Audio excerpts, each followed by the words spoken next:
It's a new dawn. It's a new dawn. It's a new day. It's a new day. It's a new dawn. It's a new dawn.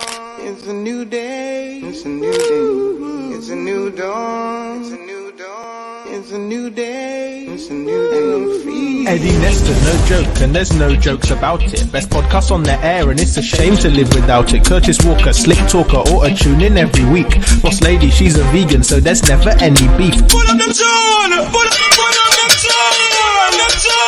Eddie Nestor, no joke, and there's no jokes about it. Best podcast on the air, and it's a shame to live without it. Curtis Walker, slick talker, auto-tune in every week. Boss lady, she's a vegan, so there's never any beef. Talk about the world's choices with black voices, giving platforms to the people till we're all treated as equal. They have special guests, they're never second best. Here to represent, giving golden knowledge, they're the treasure chest.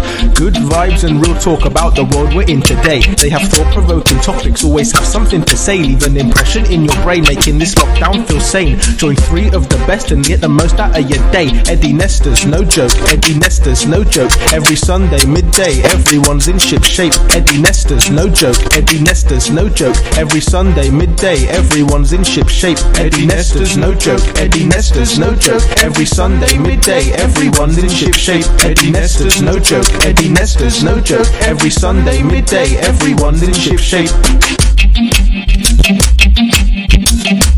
Hashtag no jokes. Hashtag no jokes. Hashtag no jokes with Eddie Nestor and friends. The lockdown edition. Eddie Nestor, no joke, and there's no jokes about it. Best podcast on the air, and it's a shame to live without it. Curtis Walker, slick talker, auto-tune in every week. Boss lady, she's a vegan, so there's never any beef. Talk about the world's choices with black voices, giving platforms to the people till we're all treated as equal. They have special guests, they're never second best. Here to represent, giving golden knowledge, they're the treasure chest.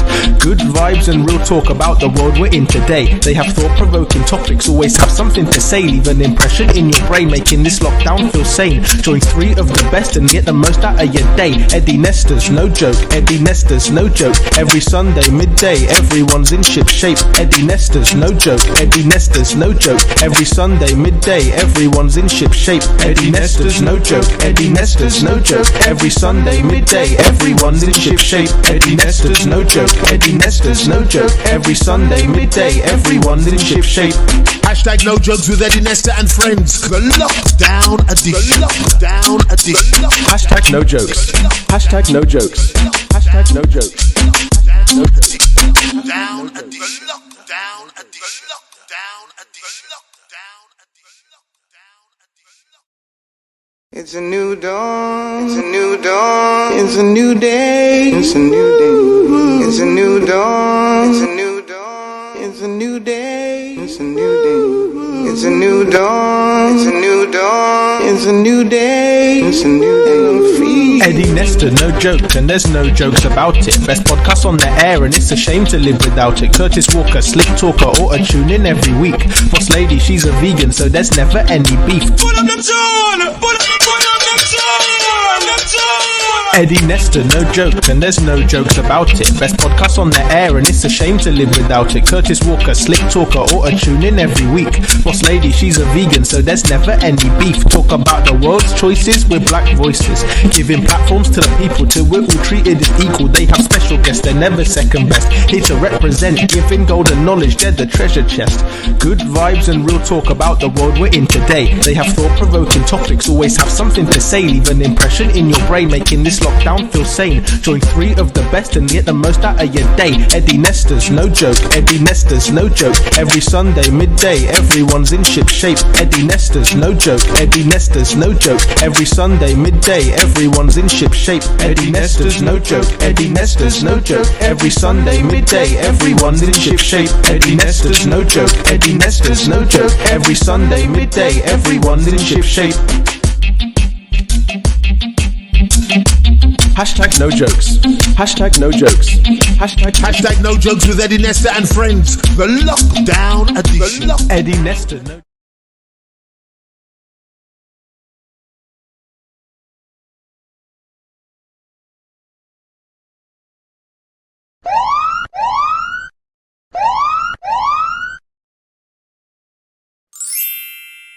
It's taken me a long time to get to that man stage. You know, I've at some points not really taken my career seriously and taken it for granted. Did you expect that?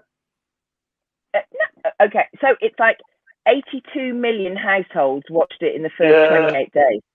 What is that? What even is that? 82? It's like the staying power of people like Cicely, the people who are in the background, maybe not the big stars, but they're there and they're doing the stuff and they're slowly collecting all these awards and things. When I look at, well, let's just look at Adjua, yeah, doing work over and over and over. Greetings and welcome to Hashtag No Joke. Thanks everybody for coming on this Sunday morning. It's snowing out, but I thought I wouldn't really do my exercise again because I know it intimidated lots of people, including my fellow host and brother from another mother, Curtis Walker. Greetings to you, Curtis. Good morning, Mr. Nesta. I was looking forward to your workout routine in the snow. My feet were cold for about 3 days, Kurt. That was such a stupid, irresponsible thing to do. I won't be doing that again. I need to show my children the right way. Put on clothes. And well done for the effort. Listen, God bless you. At your age, listen, come on. I'm 30 in June, you know. I don't know. Are you like me? Are you ignoring the birthdays? If they're in lockdown, they don't really count, do they? No, I've been ignoring them for years, whether lockdown's here or not. You know what I mean? I've been ignoring them for a long time. Well, Kurt, we had a show last week, and we're going to have a show this week. It's I think it's going to be good for us to listen. It's going to be good for us, hopefully, to learn. And I've got to tell you, in all the weeks that we've been putting this show together, this one has been a nightmare of nightmares.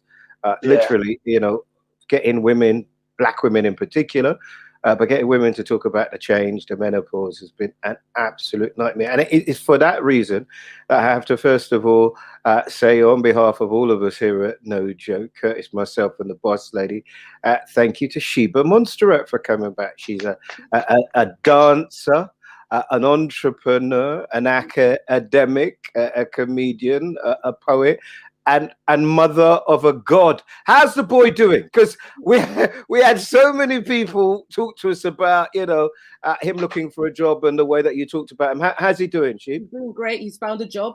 He's in marketing, yeah. And several people contacted me because, you know, anime is a Japanese art form that really resonates with young black males. Yes, and it does.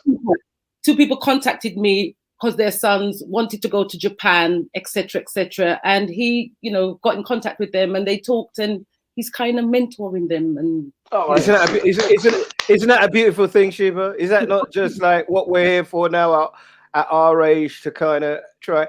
And look, in full disclosure, Sheba, you were the first person, I think I told you this, on Friday night when I called you, which is that you're the first person, and I don't know why I fought it. I rejected it. I thought, oh, I don't know. And it was so silly because clearly, you know, sadly, you are a woman of experience, and it is something that you've had an experience of. And I just wanted to say thank you so much for coming on. My pleasure. And as we talked about menopause, there was a lady's name that kept on coming up. So many people said, listen, I ain't talking about it, but try this person. No. I'm not talking about it. As the hot sweats are coming off their forehead. But check this lady out. So her name is Karen Arthur, please excuse me. She has herself a podcast, a blog, which is Menopause While Black. And I've got to say, Karen, thank you so much for joining us today on Hashtag No Joke. Hi, Karen. Thank you for having me. Good afternoon. Good afternoon, Sheba. Good afternoon, Kath. He doesn't give me a chance to even say good afternoon. Yeah, I've been warned about you. Oh, dear.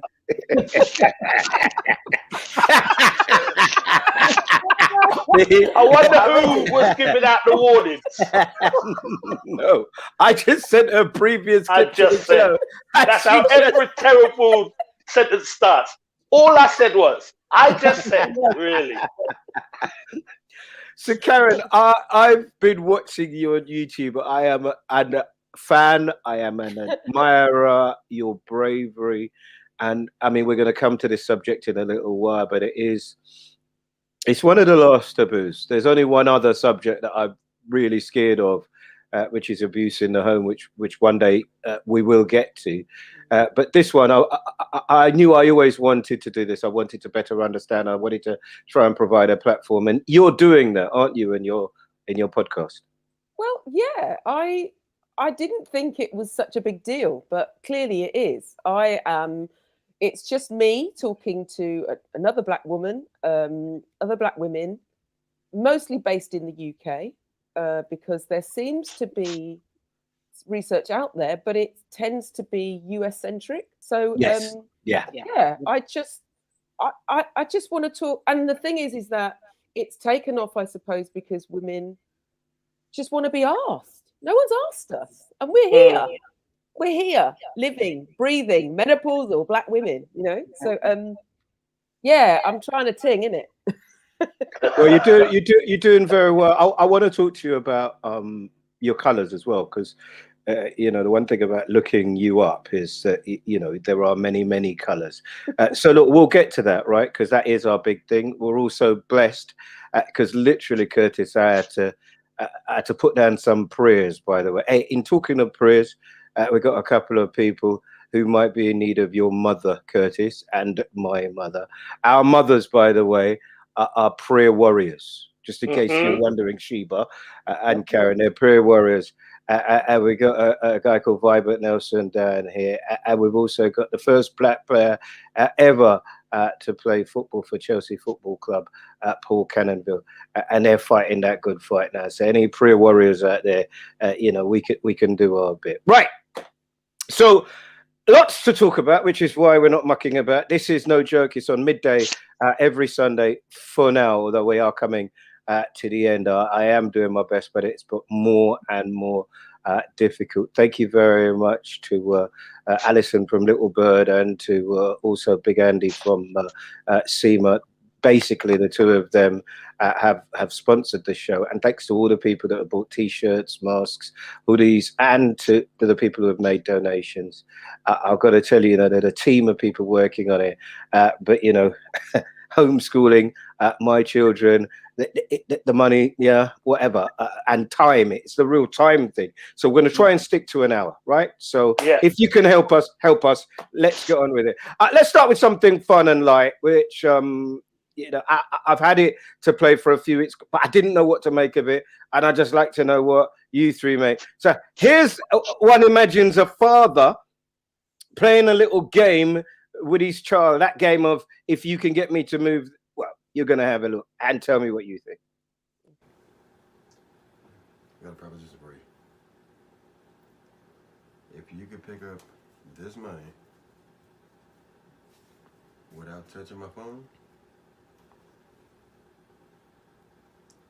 it's yours. You down? Okay.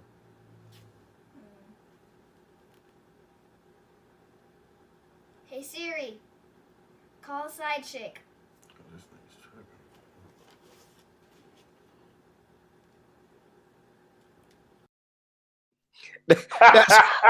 That's all kinds of wrong. I haven't seen that one. It's so wrong. It's all kinds of wrong. Sheba, how wrong is that? I mean, it's wrong. I shouldn't even have played it, should I? I'm a bad man, and sorry, I'm a cynic. Cute, but I just think it's a setup for the film. Good. I don't. Yeah. You got trust issues, haven't you? You got trust issues. I'm gonna put something up for you, Sheba, later on, right? Okay. I got a feeling Sheba been hurt before. She didn't like it at all, but Sheba didn't even smile with that one. No. That side chick. I found it very offensive myself. No, I just don't believe it. I don't believe it. Side chick. They set it up for the camera. It's a script. Yes. And Eddie always falls for those things. Because I'm stupid. Yeah. Karen, you're not stupid, are you? You're sensible. And is it difficult to have that name right now? Do you know what? Did you see the petition that they put up? Somebody put a petition up that made me laugh so loud, and I did get upset for a nanosecond, but I'm so over it. I am the Karen Arthur, so you know what? I'm good. You're gonna let it go. I'm good. Okay. I'm totally let it go. But it did make me laugh. Oh, Yeah, well, look, you're Sheba's the cynic on this panel today. I'm glad, Sheba, because I have to take that role. me and you, Sheba. Me and you. It means that I get a lot of abuse. So I'm glad that somebody else is going to take it. Okay, so let's go to one of the big happenings this week. One of the big happenings was the passing of what had become a national treasure, a hero. It's unusual that we start with this kind of story, but there's a method. Captain Tom was 99 years old and decided that he was going to do 100 laps of his garden with his Zimmer frame, aiming to raise, I don't know, a couple of £1,000. In the end, he raised well over £30 million. It captured the imaginations of millions of people, not just in this country, but also around the world. Sadly, Captain Tom passed this week, but it hasn't been without its controversy. There was a Reverend Robinson Brown who decided that Tom had become a kind of emblem of white nationalism. He's had to apologize. He's had to pull it back. Also, other controversy around the fact that he was able to have his family around him, while many probably watching this podcast and listening were not allowed to visit family members as they were suffering through this terrible pandemic, which has taken well over 100,000 lives in this country. So an investigation is necessary by members of this team. Let us go to the cynic first, or not, as the case may be. It is difficult, Sheba, not to be touched by the passing of somebody who has done so much good. Right. Yeah. I don't know what. I have lots of respect for Captain Sir Tom. He did a great job. I don't know what he was doing in Barbados, but that's something else. But Jarrell, it was on his bucket list, apparently. Oh well, that's cute. But you know, there was an Asian guy that also, inspired by Sir Tom, did some laps around his yard, his garden. And I'm sure if that Asian guy had gone home and come back, etc., the reporting would have been very different to the fact that he left the country. It was on his bucket list. Okay, whatever. He's passed. I thought he was a nice man, but Jarrell's comment was just, he didn't even let the body get cold. I mean, okay. So it's timing, is it? Timing. You know, and sometimes, you know, you just gotta let a thought stay in your head or around the kitchen table with you and your people. Right. Not every thought needs to be published. Right. So let's read it. The cult of Captain Tom is a cult of white British nationalism. I will offer prayers for the repose of his kind and generous soul, but I will not be joining the national clap. Curtis, let me come to you.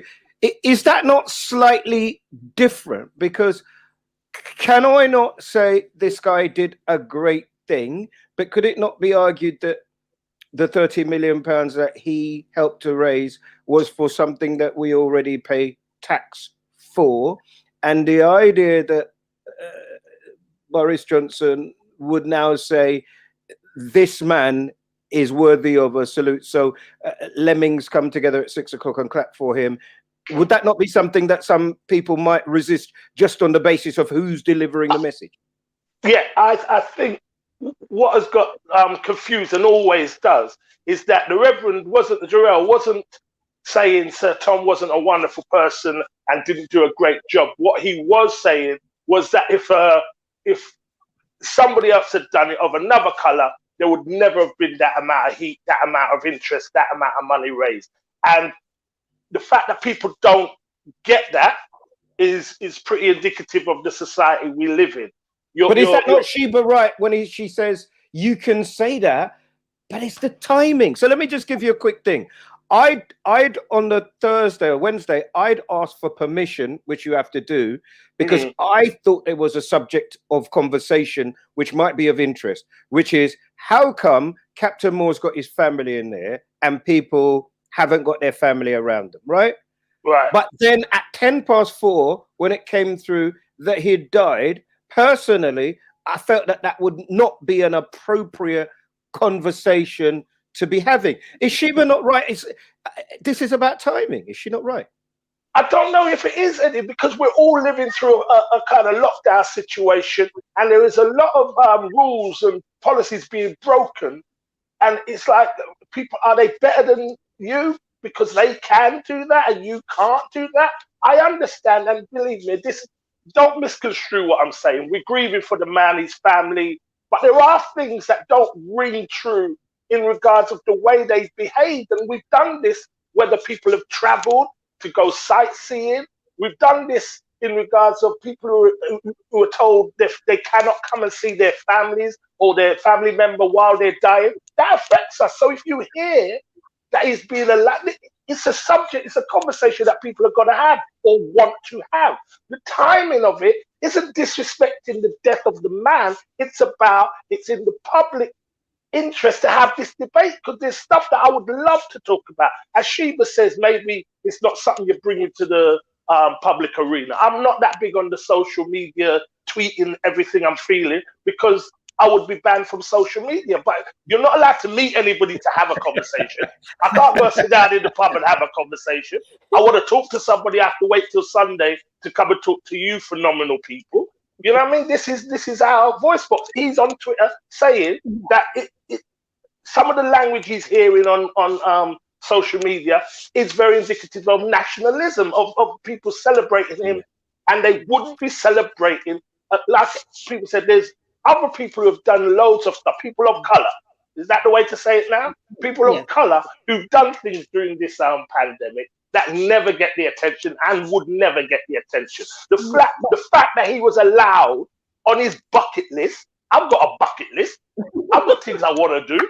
Right? Yeah, exactly. That bucket list, and if you look at Sir Tom, raise 30 million per. Raise 30, well, yeah, but I don't know if I would get the attention. I would garnish the attention that he was able to garnish. You know. You see the difficulty with this conversation, Karen. Oh, hello. Is that good evening? See, we haven't forgotten you. Don't worry. I just want you to get a flavour of how we go in, so you can be yourself. I want you to be yourself. And the difficulty with this conversation is that, in a way, you feel quite unkind that a guy at 99 who was able to do it. So he sets off. He doesn't tell the nation to adopt him as their darling. So it feels like we're having an unkind conversation. Let me just take you to a slightly different area. So here's a picture, right, of the good captain, right? And there is another one with him, which I don't have at the minute. Oh, here it is. That one. So in America, I don't know if it's the same thing, but I know, me personally, I've always felt a little bit funny about the flag, because where people are doing whatever they're doing, they quite often have the flag. And it did seem to me that, you know, he was a symbol of how brilliant you are if you're British, how you can do this and whatever. Did you feel that, or am I being unkind too? No, well, that first image that you showed, the painting, it's a beautiful painting, but I had a visceral response to it. It actually made me feel quite uncomfortable, because, you know, beautiful as it is, I feel at the moment with Brexit and with the situation we're in, because we can't forget that we're actually in, even when the pandemic is over, we're still out of the EU. I think there's something going on in the media that almost is akin to propaganda, and it makes me feel really distrustful. So anything that, like, Captain Tom has been turned in, yes, he was a national treasure, God rest his soul, but and he was a wonderful man, but he shouldn't have had to do those laps around his garden. And the people who were clapping him, you know, guaranteed that some of the people who were clapping him were also the people who voted the Tories in, and you know, were kind of trying to get rid of the NHS. So I find it really. Oh, I don't know how true that is. I don't know how true that is. I don't think all of them were devout right-wing people. I think a lot of people, you appreciated him doing it. And when you have elderly people around you, I'd love my mother to get up and walk a couple miles, just keep going. You know, But but I'm not. she Yeah, keep turning back and I'm coming. not saying. But I'm not saying they're right wing. Wait a minute. I didn't say that. Okay. I'm not saying they're right wing. I'm saying that there will be people. People got carried away with the clapping, and it's a nice thing to do. But really and truly, the people we're clapping need money. You know, and that's been taken away from them. So I'm not saying that everybody was clapping. I was clapping for the first few weeks, and I was yeah, like, mate, you know. Yeah, But I did. actually, I did feel like a lemming at some point. I felt like yeah, I was being told when to show my appreciation for what, and I think that absolutely on this podcast, everybody has said it. Just in case, I know we're being listened to by more and more yeah, people. misconstrued. In case there is any misunderstanding, what he did was a magnificent thing. And we're saluting for it. The questions have been around whether he should have had to have done it, whether the degrading and dismantling, some might say, of the NHS over the last 10 years under austerity haven't partly caused that. We've got a doctor on the show later on, so we'll get her sense as to what's going on in the NHS. Overlook that the medals play a big part in the whole bulldog spirit. Britain, you know, that and the bull, what they want to hold on, that past that they want to hold on to. But hold on, you're British. You're born in this country, right? Yes. How do you describe yourself? I'm a Londoner. Right. So there isn't a London flag yet. No. So either you've got the cross of the Union Jack or the cross of St. George. Which is your flag? The Union Jack is okay. You know what? I'm bicultural.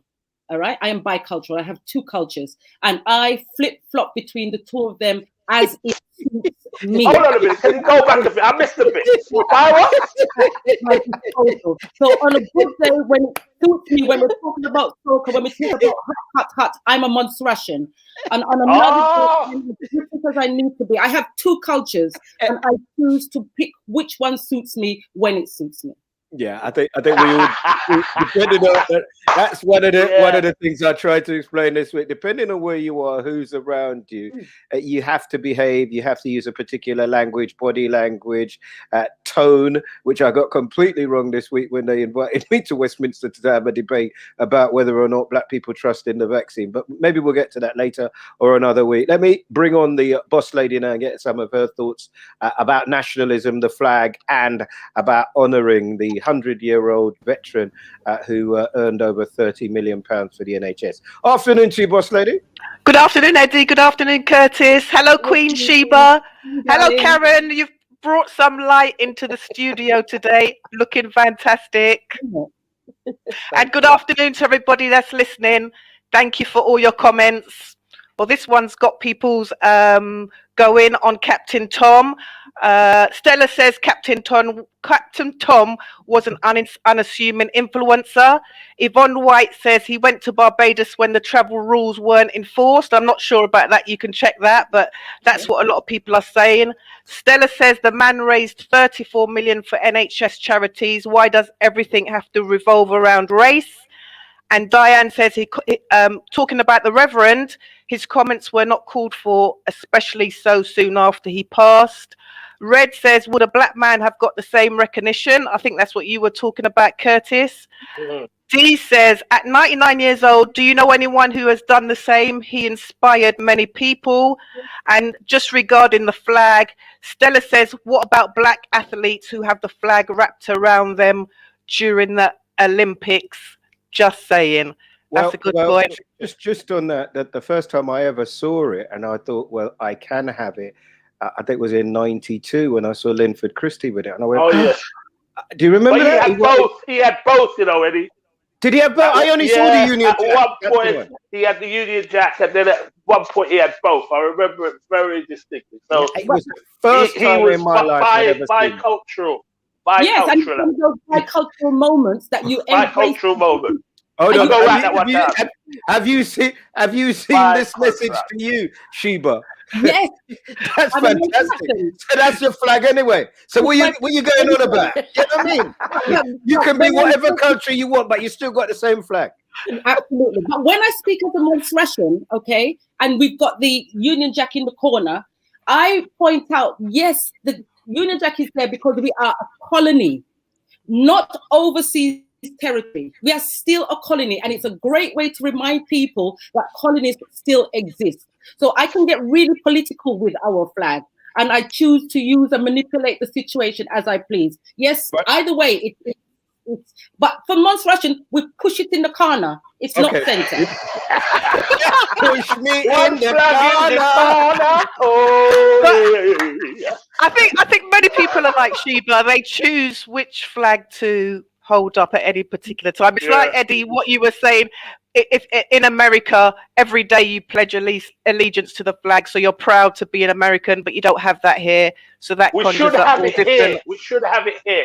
Can you I make pledge it? allegiance to the flag and Britain and all it stands for. I think children should have to say that now in school.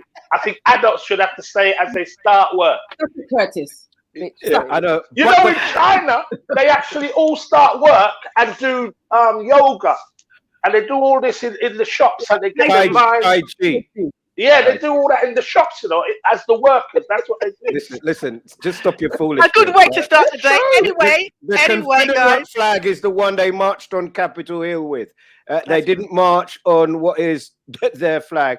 Because they don't believe in that flag. Google the Confederate flag if you understand what they're trying to say by having it. Sorry, boss lady.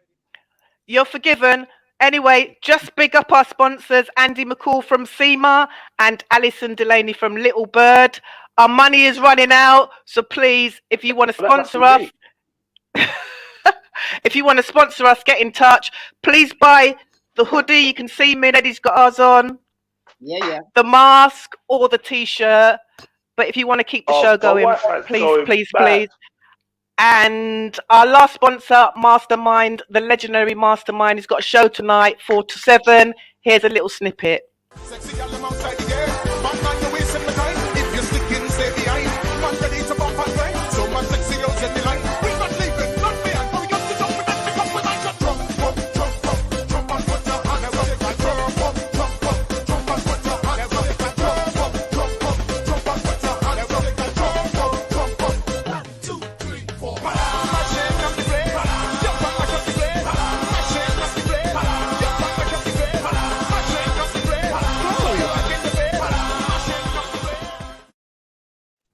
Yeah, man. Yeah. Don't forget to like, hashtag, and share. I'll see you again in 20 minutes. Keep your comments coming in. Bye-bye. Thank you, boss lady. Bye-bye, boss lady. So, right, yeah, please keep the comments coming in. It's one of those shows that I wonder if they could do it on telly where live comments come in, questions come in, certainly about the flag, how it makes you feel, whether it is a symbol of nationalism or whether, as certainly people of colour, we need to get over ourselves. I would love to get your thoughts on that. But, you know, the big one for today is about the change. I've got a doctor on and we're going to... Susie's going to listen and then she's going to come in. And if there are questions that you have at home pertaining to the change, to the menopause, something you don't understand, if there are things, then let's see if we can get those in. As I say, it's a different show. We're keeping it tight. Karen, that's the reason I phoned you days ago and we talked and we talked and we talked. It took you to a place, didn't it, Karen? And thanks for coming on the show again. You're welcome.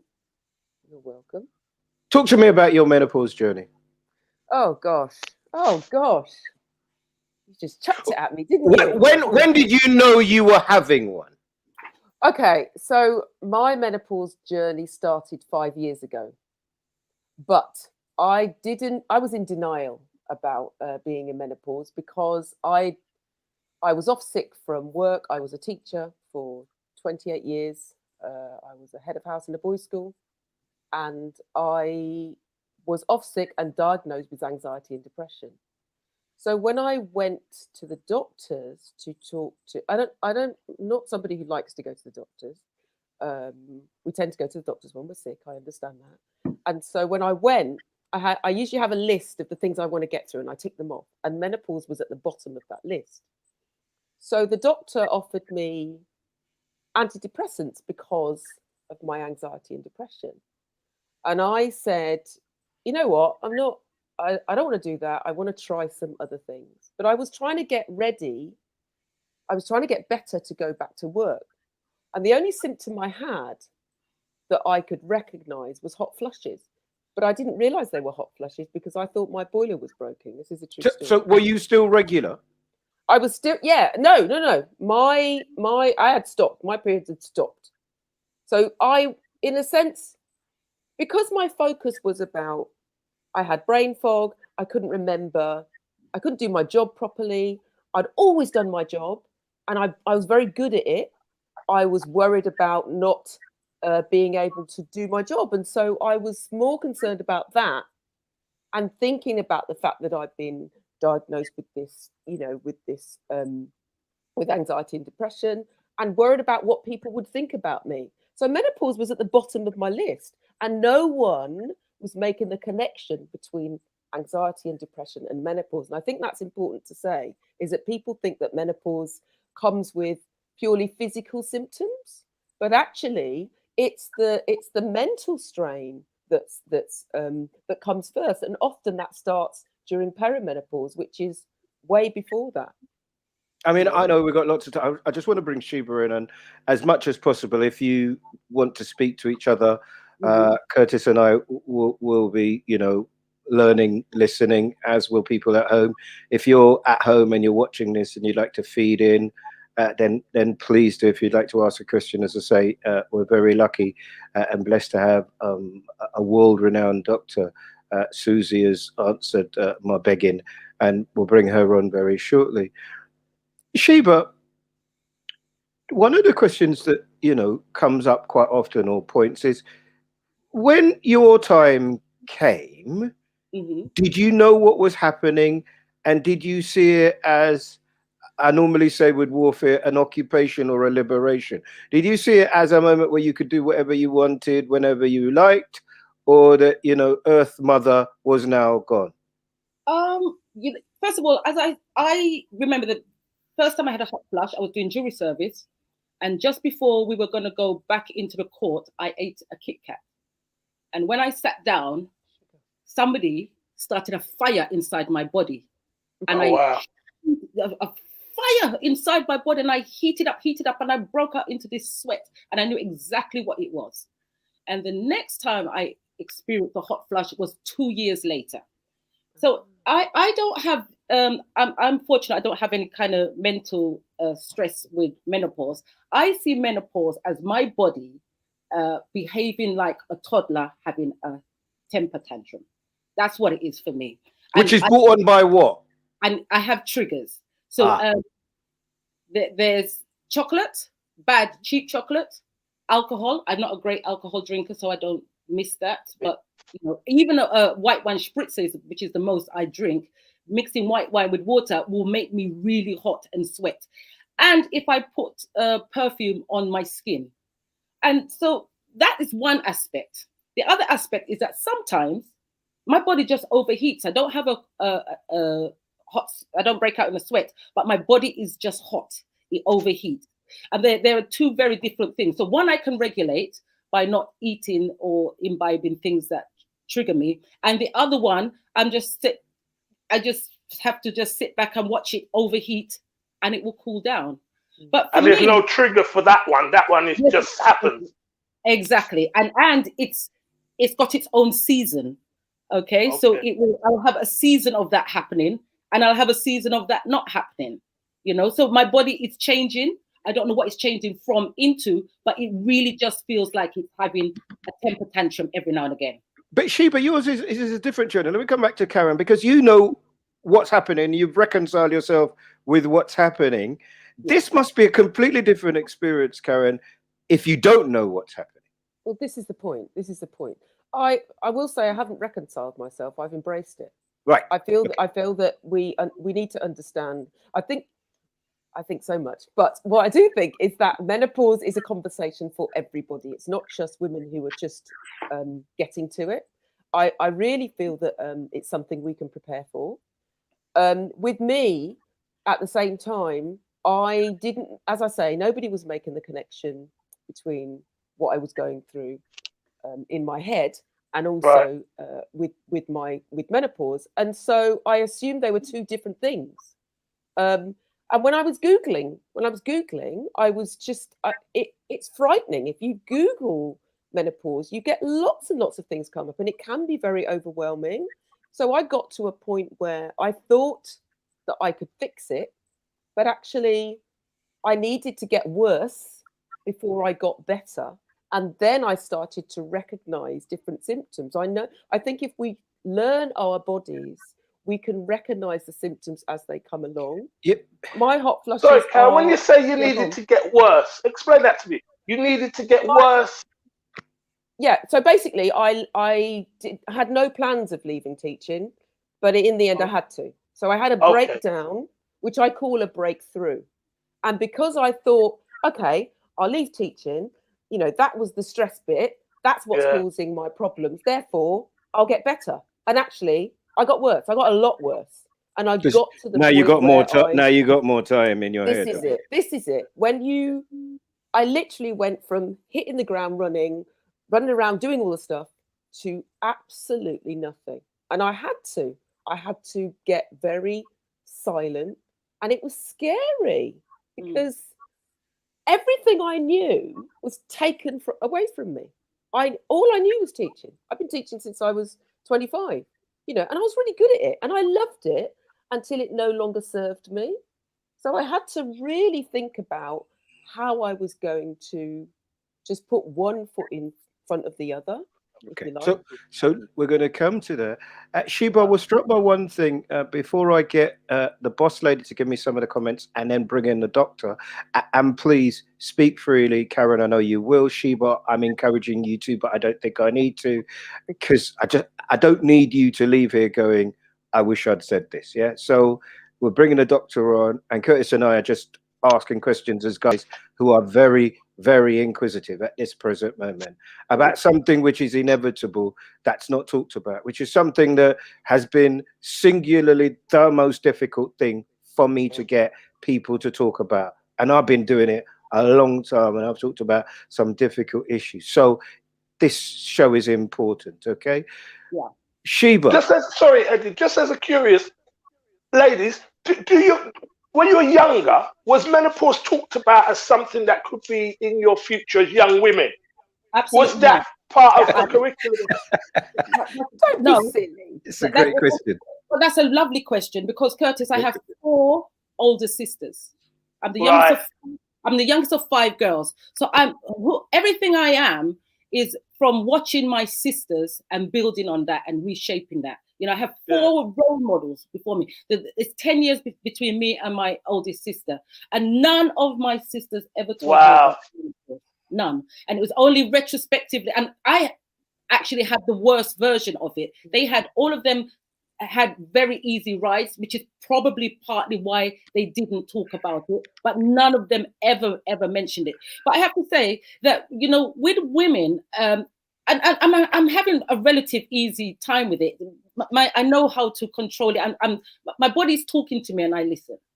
And I think your body is always talking to you, and it goes through stages. It whispers, it shouts, and then it has a hot flush. Okay. But a woman's body is always changing, because, I got to 11 and my body changed, and then I had menstruation, and I had to deal with this really big issue of keeping yourself tidy. That's a big step.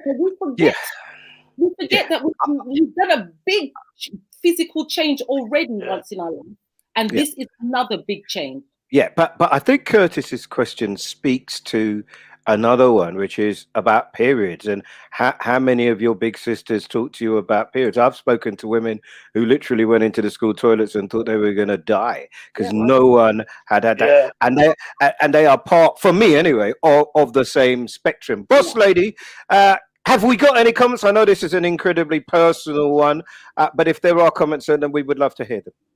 Yes, we do have lots of comments. And firstly, thank you to Sheba and Karen for sharing your experience with us. Lots of people are very grateful. It's a topic that's not talked about, so they're very appreciative of that. Coletta says, I've been in menopause for over 14 years and I've only decided to take HRT a few months ago, which has helped tremendously. Annie Adams says, I had a terrible time with it. Her children called her Medusa. Sandra says, on the menopause, this was not a conversation our mothers had with us or even spoke about with us, like boys, men, sex periods, etc., which was what the question that you asked, Curtis. Pauline says, I recently learned I went through perimenopause period for over 10 years, which was never recognized. Joanne says, menopause matched up her life for a few years. Hot flushes, mood swings, anger, anxiety. Anne-Marie says she learned to change her diet, no tea or coffee, which is what you were talking about, Sheba, learning the types of foods that triggered the symptoms. Pauline says, great topic, something many reluctant to talk about openly and something often people face alone. And Tasha says, I never knew what it was until I was in perimenopause. No one speaks about it. And just in case for those that don't know what the symptoms are, Dawn Marie gives a good description, both physical and mental: foggy mind, hot flushes, sleepless night, weight gain, aches and pains, feeling hot. I'm sure there are many more symptoms, but thank you for everybody for your comments. We really appreciate it.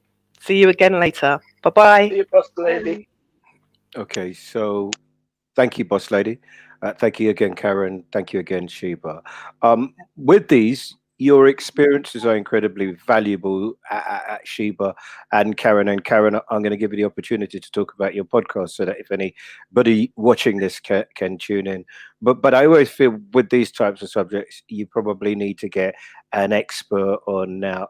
She's a world-renowned expert. Curtis wouldn't use any professional words. He would call her a woman's doctor. So that's the kind of language that I'm going to use. She deals with woman things. Woman things, right? Woman things. And she's incredibly good at it. I still have about 8 different programs to get her on about vaginal mesh and about female genital mutilation. But I asked for a favor, and I've got to say, I'm so grateful to Sohail El Neil for coming back on to hashtag no joke. How are you, doctor? I'm good. Hello, everybody. Nice to be with you. Hi there. So we had the most amazing reaction to you being on fibroids, so much so that we've got to do one-on-one, getting it out there, just that. But I'm going to talk to you about a little that another time. Before we get into this specific subject, how are you doing? Because every time I talk to a doctor, a nurse, somebody working with within the NHS, they tell me these are difficult times. I fear that we've got a big mental health crisis coming. How you doing? Definitely. I think you're absolutely right, Eddie. There has been, as it's got longer and more complex for a lot of people, because it has changed all our lives, the impact has been huge. Not only on the people at home, but also the medical and nursing, and in fact all the hospital professionals and all the people working in hospitals, but also our patients. So even our patients in hospitals, even if they don't have COVID, there is a huge amount of anxiety, a huge amount of depression, and sometimes it has resulted in patients, even when they're well enough to go home, not really wanting to go home because of the fear of the loneliness and being separated again, and so on. So there's a lot of impact. And for the first time, I would say members of the hospital teams are now recognizing the mental health impact on all members of the team. It comes so not just the payments, not even just the patients. These are the guys who are having to do the work. Yeah, everybody, the doctors, the nurses, the catering teams, the administrative staff. And it's very hard because actually medicine and working in a hospital is a very social setting. You're always in contact with people, you're always surrounded by people, there's ups and downs, but you're all a team, and suddenly you have a fractionated team. You're not working with people often about you're not working with the same people all the time, so you have to sort of step out of your own zone. You're working in different arenas, so it's all induces all sorts of impact on your ability to cope. And I must say it's remarkable how well people do cope, but every now and then it really kind of hits you.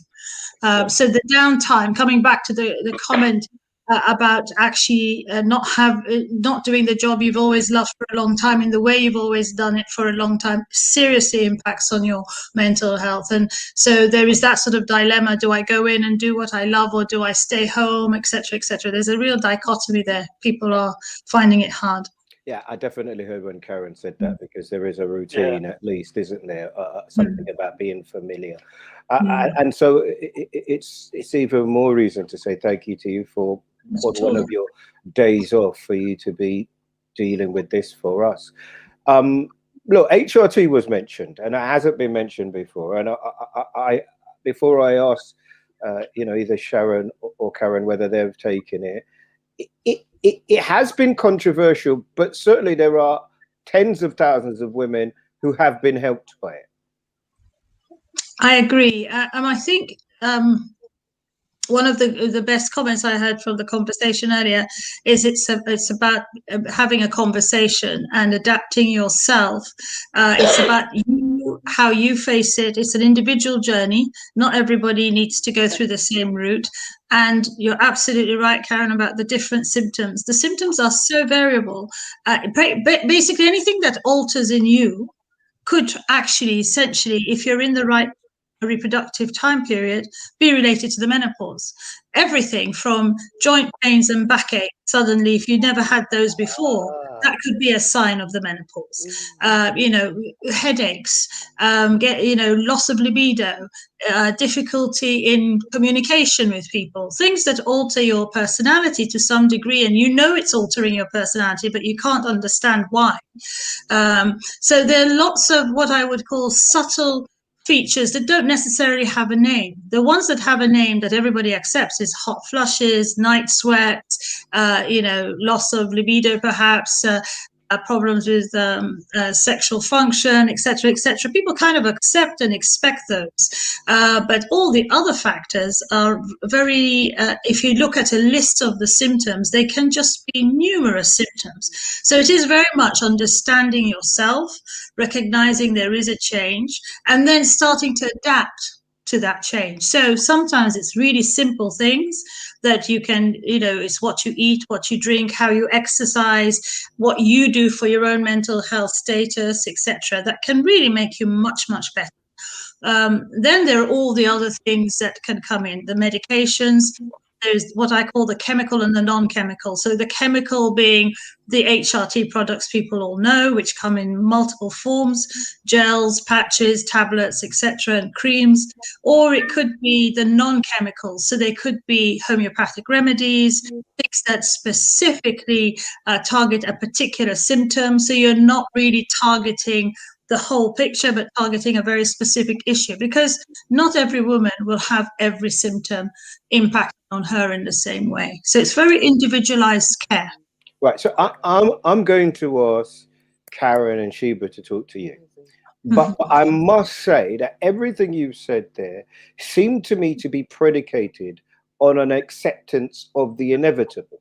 So even before you examined any of those things that you talked about, the food, the sex, whatever it might be, if you're where Karen was and you're like, something's happening to me, but I don't know what it is, then it would seem to me that you're not quite even at the place to examine some of those things. And because, as I can say now, the one thing I am qualified to talk about on this one is that people aren't talking about it enough, and the understanding of what's happening isn't something, and it might be a black thing that we don't really talk. It might be a woman thing. It might be not a pleasant thing to talk about. I don't know. But might I invite Karen and Sheba now to talk to the doctor? Okay. Well, go on, Sheba, you go first. Yeah, I would say that for me, it's not been very much of a mental issue. It's been very physical. And menopause is something that I struggle with, really, because I feel that for me, the issue is my body needs a good, long spring clean. What I want for myself at this stage in my life is to get into the mental space to have a long fast.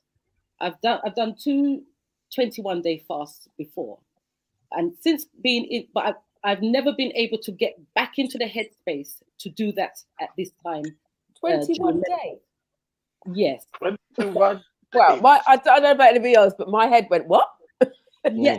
I really want you to use the because the doctor's going to go, and we're going to have a chance to carry on our conversations. I really would like, you know, because there are people at home asking questions. So if you have a question, I feel that my body just is telling me I don't want any more of what you've been putting in there, because when you put it in there, I'm going to react with a tantrum.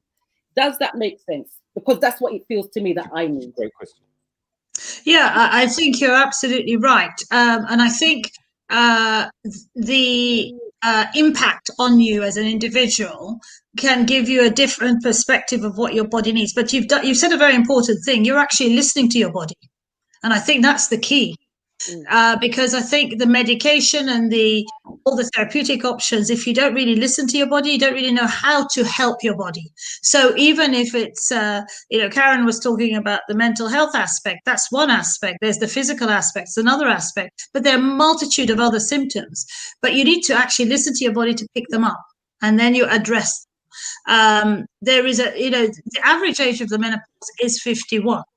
But you could look at a 10-year spectrum on either side of that easily, very easily. So we've got women who go into the menopause, late 30s, early 40s. You've got what's known as premature menopause. So the adaptation for them compared to a woman, say, in her 50s or 60s is slightly different. It's a maturity aspect, partly. It's also a physical aspect. So some of them may not have had their children yet and want to have children. So there's all that aspect that goes with it if you're younger. And then there is actually the physical repercussions. Women in their late 30s, early 40s are starting to climb high into positions of importance in their career pathway. They need to have that mental headspace to make it. They need to be on top of their thinking and their ideas. They need to be able to come back. So chances are, in that particular group, you need a much quicker response. And that's where a lot of women will come in with, accept chemical modification of their hormones, so HRT preparations, because they need to get back on track quite quickly. Women in their 50s have a slightly different approach. It's a give and take approach. It's a question of, look at myself, let me review me, let me see what I need, and let me address my body holistically. And I think it's a sort of a difference in approach, but it is very individualized. And I think the important thing is, as Eddie has alluded to, is this conversation has to start with every girl from when she's a girl, really. So that it's not a shock, it's not a surprise, it's not upsetting, it's not depressing, it's part of life. And we need to look at how we can address it and be ready for it. So almost embrace it. As Karen said, she embraced it in the end. Karen, ask a question, please. Of the my question is about HRT, because what I'm finding from the women I'm speaking to, women who end up in my DMs on Instagram, the emails I get, and from the podcast, is that there seems to be a difference in the number of uptake between Black women in HRT and white women in HRT. And I don't know what the answers are. I have, some theories, but I'm wondering if you're seeing that there's a difference. And I'd also really like to get you on my podcast. Well, you're so naughty. let's get an answer to the question. It's all Eddie's fault. Wonderful. I think it's a very important question, and I think generally Black women, because of a lack of trust in the health services, a lot of Black women have become very cautious in accepting things given to them without that discussion.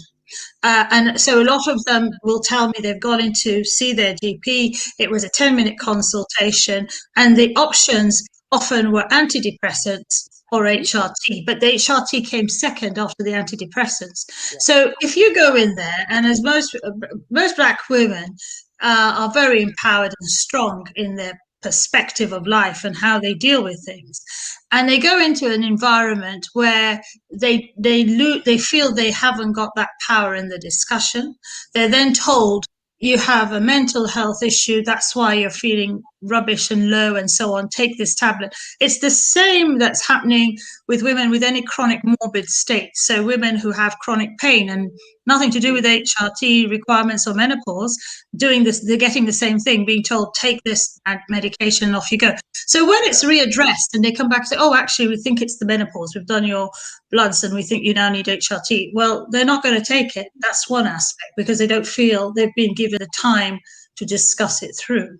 And there's this anxiety and fear with breast cancer links, anxiety and fear with other cancer links.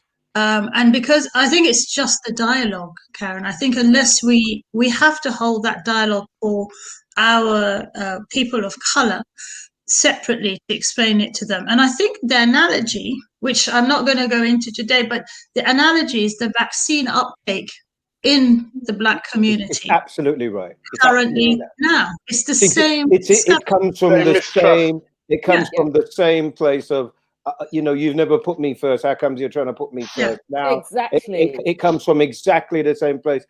Listen, I'm acutely aware of time, but Boss Lady, can you come on? And Susie, we're going to try and get through 3 or 4 very quickly. But there are, just before you ask your first one, there are clear links made between everything that you told us in relation to fibroids and this. And the question up on the screen, why are so many women who treated for fibroids ended up going through menopause? Can we start with that one, please? Yeah, that's quite straightforward in a sense. A lot of women who have fibroid surgery in particular, they have a lot of the blood supply that we have going to the ovaries, which provide the hormones, are interrupted because of the fibroid surgery. So they actually they bring the menopause forward, often 2 years earlier than they would have naturally gone into the menopause.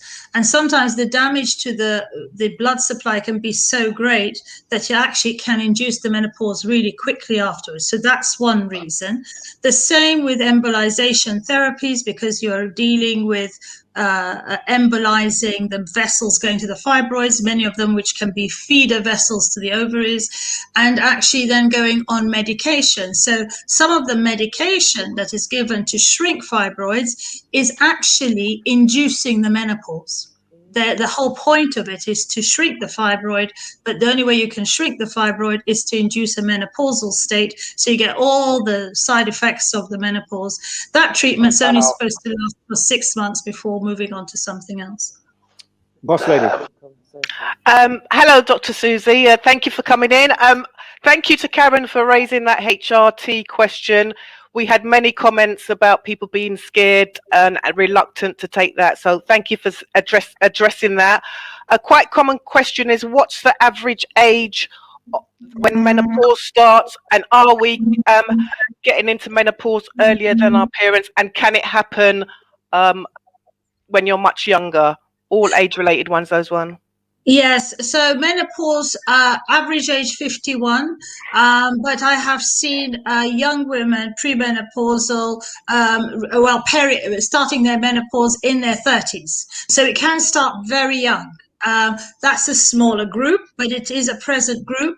And what a lot of women don't realize is that actually there are special services for that group, because they're the group that you need to look at ovarian preservation so that they can have kids and so on. So that's quite an important area. But the vast majority of women from their, I would say, mid-40s onwards will start to have changes. Early to mid-40s, they'll notice some changes. It's not necessarily your period, but it's all these other symptoms.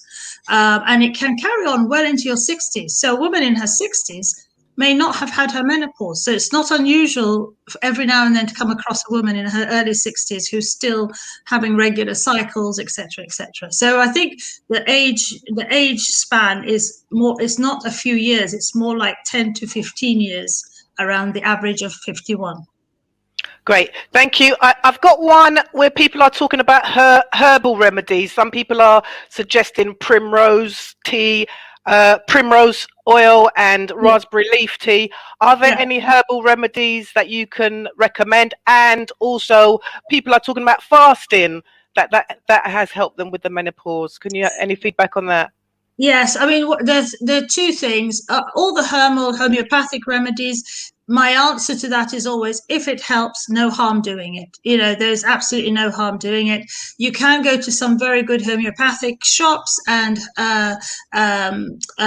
centers where they can actually take a very detailed history and they can work out what types of treatments, either herbal or homeopathy, which would work for you specifically. So that's absolutely fine, as long as you are happy and your outcomes are good. With regards to the second question, sorry, Lisa, I forgot it just now. People are talking about fasting. Yeah.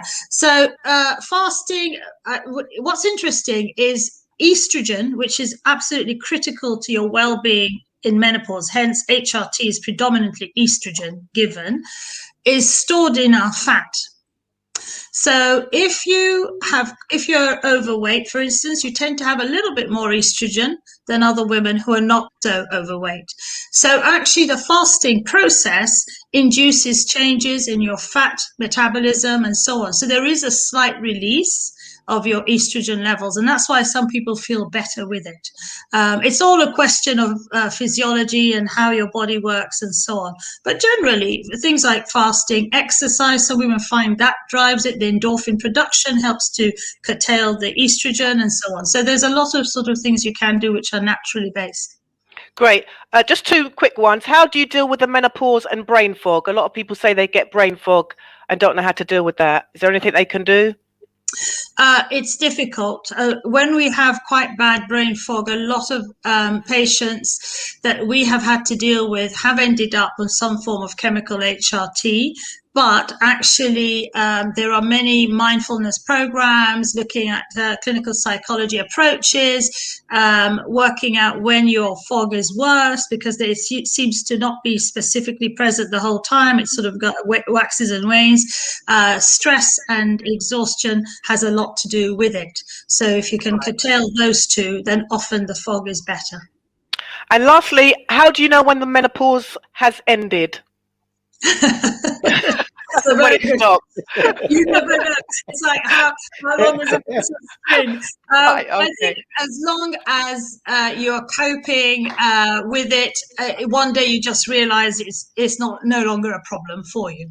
Some women who are on medical HRT, so they're on the chemical base, will do a trial of coming off it or weaning themselves off it, and that's how they find out. But it's not easy, and I do know women even in their 70s who still get hot flushes. Wow. So it's not a done deal. You know, it is an adaptation process. Right. Excellent. Thank you. Thanks for everybody for their questions. Thank you. Doctor, thank you for coming on. Again, you know, you're brilliant, and I appreciate you. I appreciate what you do on behalf of all the people that you help. Can I just ask one slightly obscure question before you leave us, which is about hair? Does a menopause affect a woman's hair? Yeah, it causes a lot of hair thinning. And the reason for that is let's call it the steroid base that produces estrogen, which is what women need a lot of, also produces testosterone. And so all women have a little bit of testosterone. But when they go through the menopause, because their estrogen suppression is so marked, so in other words, the estrogen production, which goes through the ovaries, is affected, their testosterone levels come into the fore. So the testosterone impact on the hair follicles and so on resembles that we see in men. And hence you get changes in your scalp and the growth rates and so on. So it's not unusual to get thinning, changing in the hair falling out and so on. Yeah, but before, I can't, you see, one question then leads to another. Before Karen and Sheba killed me and all the other people on there, the women going, is there anything I can do about it? Question. It's such a big topic. It is. So I think yes, there is. It's all the normal hair things. So I'm sure Karen and Shiva would tell you a whole ton, because hair growth is not just dependent on hormones. It's dependent on a whole host of anything. And perhaps what affects a lot of black women more than anything is iron deficiency anemia, and that is probably a key factor in a lot of black women, or in fact any woman's hair development and growth. So there are lots of other issues you must address first, but it is a factor. It's not a progenitor for everything. Thank you, Doctor. Thank you, and I'll message you after this and say thank you and annoy you again. Not at all. You are brilliant, and I feel from the comments that I can see coming in, it's always the same with these types of things. If you can provide a safe space within which people feel that their voice will be heard, then I feel like they will come into it, and they have. Thank you, Doctor. God bless you, and we'll talk again. Thank you. And bye, have a good day. And of course, that safe space was, the foundation of that space is you, Karen, and you, Sheba. I want to say thank you.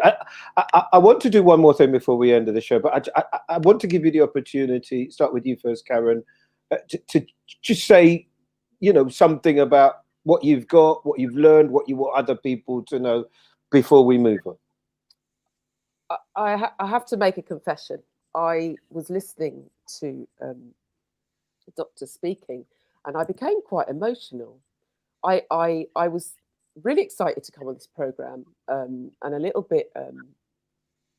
I don't like being put up as an expert, so I was glad that I wasn't be seen as the expert. But I feel like this is what I've been saying all along. This is a massive topic. I was blown away by when I started the podcast and how many black women were saying, thank you for asking us, thank you for saying this, and people telling me their symptoms and that kind of thing. We can hear all these stories about menopause, and they're gradually kind of coming to the surface. But until you see and hear someone who looks like you feel alone. And if I just feel like 6 years ago when I was started to go through menopause and started to go into my depression and wasn't seeing or hearing anybody talking about this, it just I feel for that woman then, but I'm so glad that I'm in this position now so that I can help to share, our stories. And also, sorry, I'm taking up time, but I just also want to say, I really want the millennials. I want the women in their 30s. I want black women to sit up and take notice of their bodies. What Sheba said about having a conversation with their body is so important. Yes, if you want to take HRT, absolutely, that is your right if you want to do that. But many black women don't want to do that or can't for all sorts of reasons. So I feel like the earlier we take notice of the fact that we should be exercising and we should be eating 160 vegetables a day, and we should be, all the things we were taught at school anyway that we kind of ignore when we leave, the easier the transition will be and the less scared women will be of getting older, because aging is a privilege. That's me. It's a privilege that lots and lots of people, sadly, through COVID are not having. Listen, don't worry about getting emotional on this podcast. We're all emotional. I was worried. Well, you were worried. Me too. Sheba, in terms of that, how much is the movement and the dancing that must have really given you a kind of a basis for a greater understanding of your body, right? Definitely. And it's interesting because as a dancer, I'm always having dialogue with my body. I'm always looking at myself physically. But it's interesting that although I knew inside me, I knew exactly what I had to do, I still needed confirmation from a professional. Yes. But that's what a taboo is, when you feel as though you're having something and you're the only person in the world, and because nobody's talking about it. That's a definition of taboo, isn't it, really? And it's about trusting that voice that's inside you. Trust yourself. And Eddie, I would like to say to my younger sisters coming up, younger women who haven't experienced this as yet, but it's coming up. I don't see it as aging. I see it as maturing. I see it as developing, unfolding, evolving. Even evolving is a nice word, because our body changed once before, and it's going to change again. But I have a friend who's in her late 50s, and she has no symptoms of menopause, and she is distressed because she wants to have that process. So what I would say to younger ladies coming up is, your body is going to change. Don't panic. Don't be embarrassed. And most of all, when you see other women who seem to be experiencing what you're experiencing, don't mock them.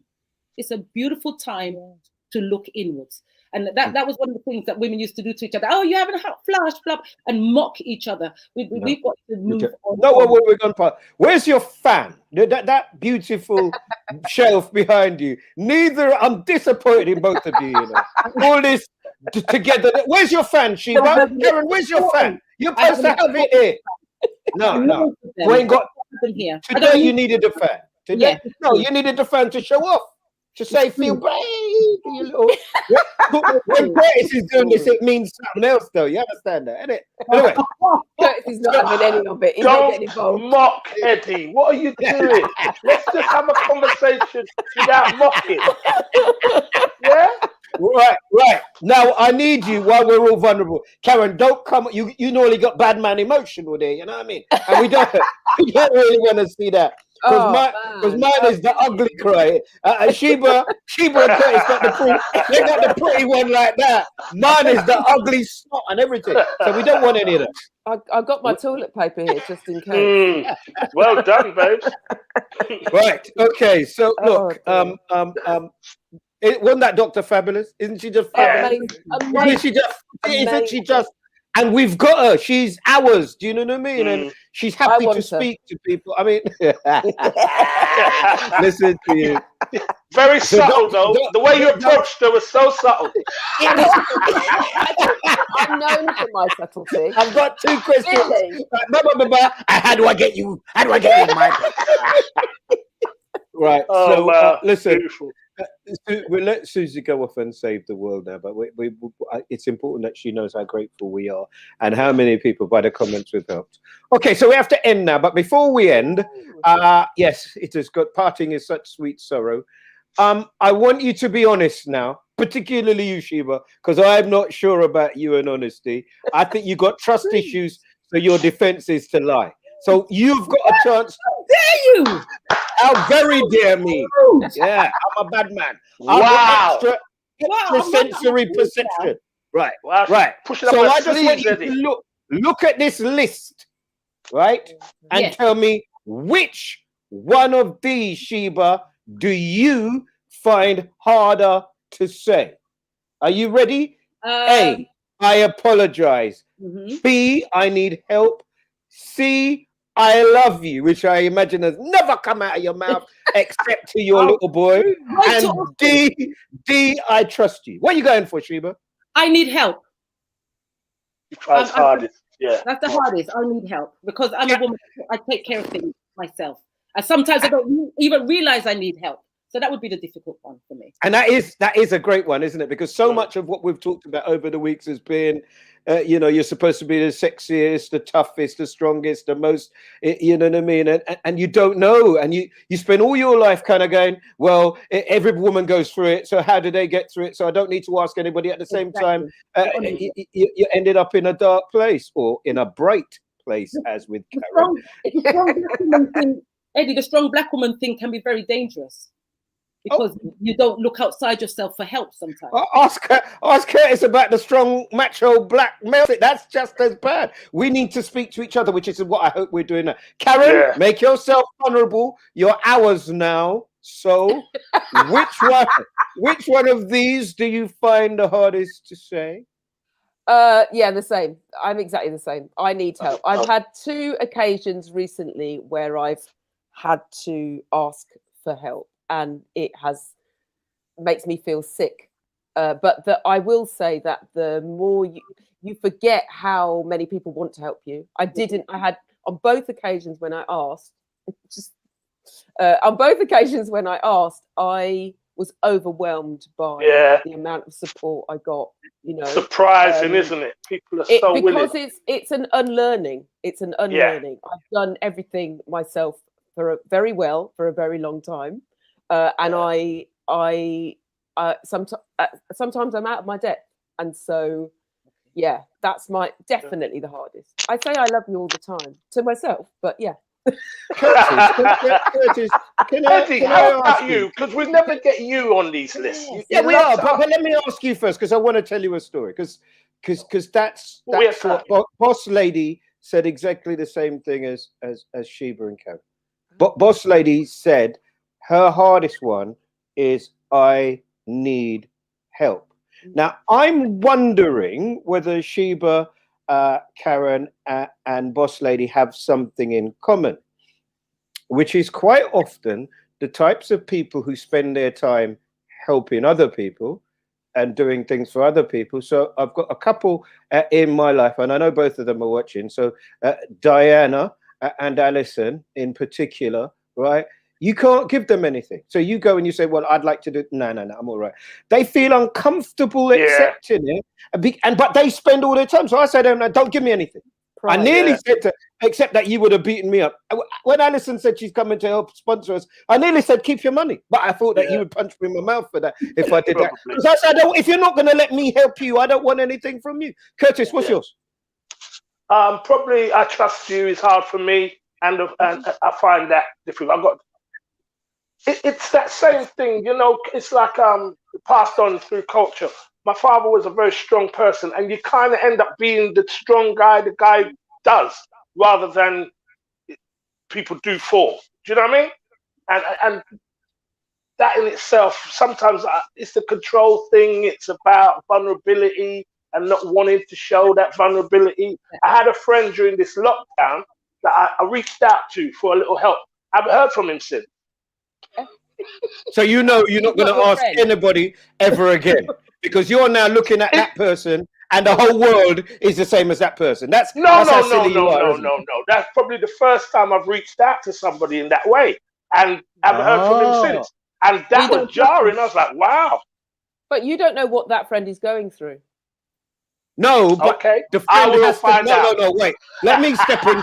But you see, it comes back on me. I don't know what that friend is going through. Therefore, I should be allowed to be going through something too. Do you know what I mean? So for me to then say, all right, let me find out what they're going through, is back into the rhythm of how I exist anyway. Yeah, I agree. I mean, I agree with that, because at that very least, that person has to come back and say, I could do it, or I can't do it now because of this, or is there another way I could help? You have to address it. You can't just pretend that it isn't happening. Otherwise, I think the trust one would be my one as well, if I'm honest with you, Kurt. That's interesting. But maybe, Curtis, is because we're really dodgy. And when you're really dodgy, you think everybody else is just as dodgy as you are. So maybe that's the... I think you should speak for yourself on that one, Eddie, because I'm not a dodgy person. You're a very dodgy person. Maybe that's what it is. Listen, I said I was going to rigidly stick to an hour, and it's already gone over the hour. Sheba, thank you. Well, no, it has to, because I've got these kids downstairs, and I don't know, Doctor. We should have asked. Back, Eddie. I know I have to be careful what I say now. Sorry. Many people were asking what Karen's podcast is, so if she could just say what it is before you send her away. No, don't send her away. Ask her to leave. Listen, honestly, you're lucky we're in lockdown, you know. Anyway, the podcast is called Menopause Whilst Black. We have a trailer and 6 episodes. One of the things I had to ask for help was about editing. So I'm hopefully got somebody on board to edit, because it's not my thing. I've done the best that I can, but I need to do other things as well. And I'm also looking for sponsorship. And I thought I'd get that in there whilst I've got the floor, because then I can. And the name of the podcast is again? The name of the podcast? Menopause Whilst Black. I have a little page on Instagram, Menopause Whilst Black, and follow me and get involved in the conversation. And also, if you want me to interview someone, like the good doctor, for example, my email address, I know I've said it about 3 times now. The email address is thekarenarthur@mail.com. Can I take this opportunity, Karen, seeing as the boss lady has turned it to you and away from Sheba for a second, to say, look, huge doubts and anxieties, me, Curtis, and boss lady have all sorts of wonderful ideas of what we want to come out of it, but you're never really ever sure. And when I was, trying to get people to, this one was really, really, really difficult, but you were the one who was there first. Your beautiful colors, I hope they help you with your mood. And clearly one day when we do one on depression or life or anything, you are clearly very, very able to comment on most things. I wish we'd had time to do the whole homeschooling thing, but we haven't. Sheba and Curtis, bid farewell to Karen, please. Bye, Karen. Karen, thank you so much. God bless Lovely you. to meet you guys. Lovely. Thank you so much. God bless you. Take it easy. Stay safe. So Sheba, I owe you an apology because I should have phoned you first and I didn't. And when I called you at 8:35 in a cab on Friday night, you literally laughed at me. Was it what you wanted it to be on your second appearance on No Joke? I didn't want it to be anything in particular. I just come here and take what happens and enjoy myself. I'm just here to enjoy myself. That's it. Okay. Innit? Who asked me anything? You go, girl. You don't come with any expectation. You need to talk to the boss lady. Don't come with no expectation. Just take what you get in the best way I can. And that's it. Give my love to mine and Robbie's son. Okay. Yeah. I wish him the best. Sayonara and all of that. God bless you, Bye-bye. Thank you so much, Shiba. Thank you. And good luck. Oh, well done, Mr. Nestor. That was very informative. Well done to you. Fantastic. Boss lady. How do you know when the menopause is over? Was my favorite question. It was a good. Your sense of humor comes back. You lose the other head. Curtis and Eddie, it's interesting that you say that because I got this text just now. She says she thinks men go through the menopause, maybe not on a physical level, but a mental level. And most importantly, this discussion has raised awareness and hopefully will engender support from male partners. Yeah. Good show. Keep doing it. I can only support, as a man, I can only support if there's a conversation. If you don't recognize there's a change and you don't go to the doctor or you don't want to talk about it, I can't do all the loving. No, but now you're more informed, Eddie. You'll be more understanding with women in your life. Who are short. Curtis, who are short with you, or they jump off and they shout a lot, and you're thinking, okay, now I they've always done that. Now I see why you threw that thing at me. That's why I kind of stay sick, and my women are under 50. So your women. As soon as they get near 50, I'm out. As soon as they get near, I'm out. I don't see 51 with them. This is the guest that you have on your show, Eddie. As soon as they get near that 50 mark, later. You're so wrong. You're so wrong. And let the complaints come. Yeah, let them flood in. Eddie, changing the subject a little bit. About 98% of the people said the thing that they had the most difficulty saying is "I need help." Literally, there was about 1 or 2 D's, but "I need help" was what most people said they had. I need help. I think sometimes. Sorry, boss lady. Boss lady, don't you think during this lockdown, there's been some real change in that kind of mentality? That line of "I need help." I feel people are more open. A lot of friends of mine are more open, and we're talking more than we ever did. And I just hope that is kind of happening throughout the country, really. I think you're right, but I think, like, sometimes I'm at home, I'm multitasking, I'm doing loads of other things, and someone says, "Relax, calm down," and I think, do you know what I'm doing? I need help. But I don't actually say I need help. And that's the Okay. problem, I suppose. I need help with this or that. Sometimes you Yeah. think people should know and they don't necessarily know. Yeah. I had the moment of I'm not all right. Do you remember that stage of it? Where people say, you know, we kind of say it and dismissively, you're all right. And you want to say, no, I'm not all right. I'm not all right. Yeah, But you don't. You yeah. just go, yeah, I'm fine. Yeah, You know, it's that yeah. courage. That's the big one. That's a big one for me, actually. The courage to actually. But sometimes the know. person. They But don't then wanna this know. feeds to. You have to ask the question. You ask the question again. No, it's sometimes the person that asking. I don't trust them, so I'm not telling them my business. There you go. Because you got to trust the person. That's what I'm saying. For me, it's about trust. If the person is asking me and they've just been telling me about 3-4 other people's business, I'm not about to tell them about mine, am I? That's right.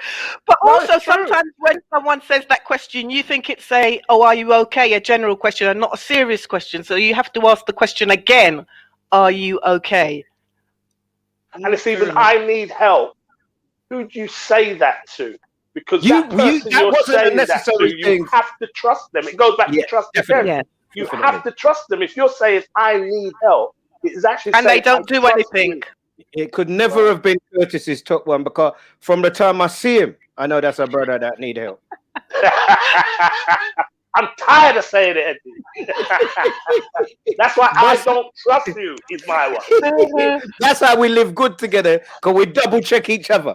I don't know about live good, but I hear you.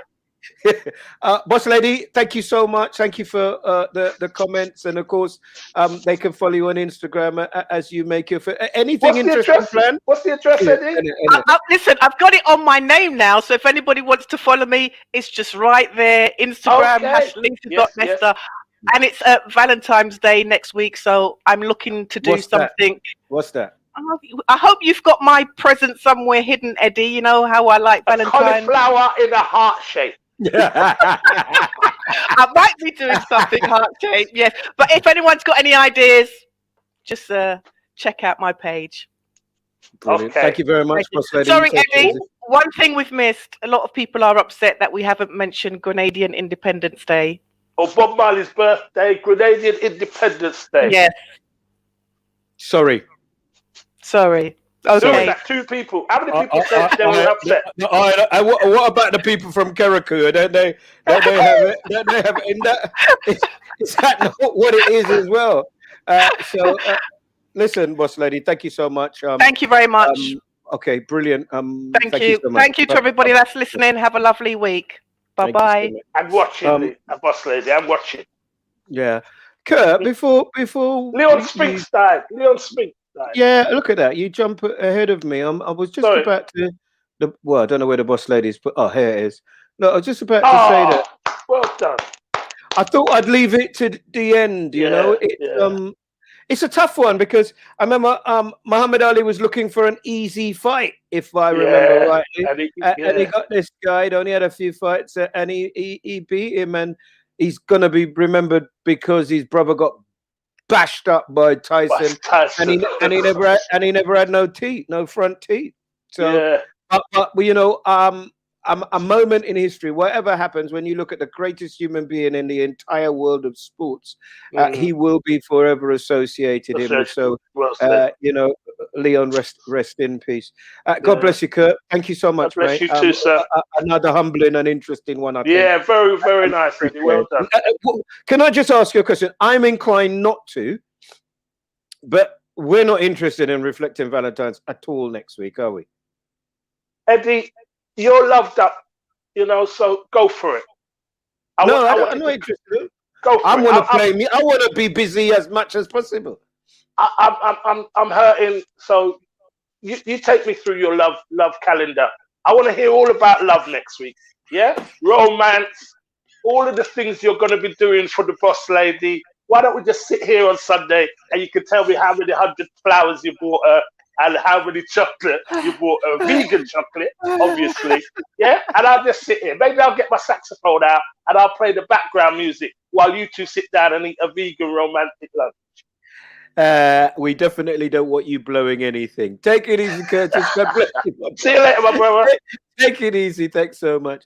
Listen, that's the end of another hashtag no joke. It's hopefully we would have listened, we would have learned something to share with each other.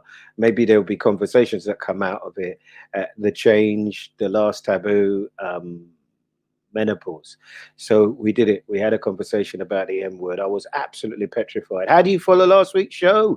But we did. So thank you for your support. I mean, you could show us that support by getting a hat, a mask, a badge, by making a donation. It's in the bio, or by coming forward and not just asking me how much it takes to sponsor it and then not answering me ever again, but to actually make a contribution. I think we've got about 2 or 3 weeks left, unless we get something.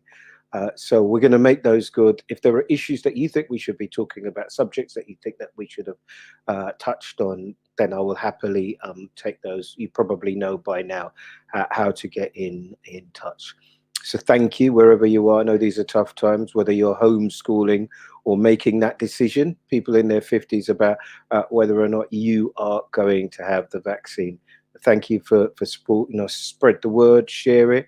Mastermind's on from 4 through till 7. Ernie's got a football show on. Ray's on a Sunday morning and a Saturday night. All people that we support and we live very, very well with, as well as Quincy and Rudy. So look, thank you, Curtis. Thank you, Karen. Thank you, Sheba. Thank you, Susie O'Neill. And thank you, Boss Lady. Until next week, take care.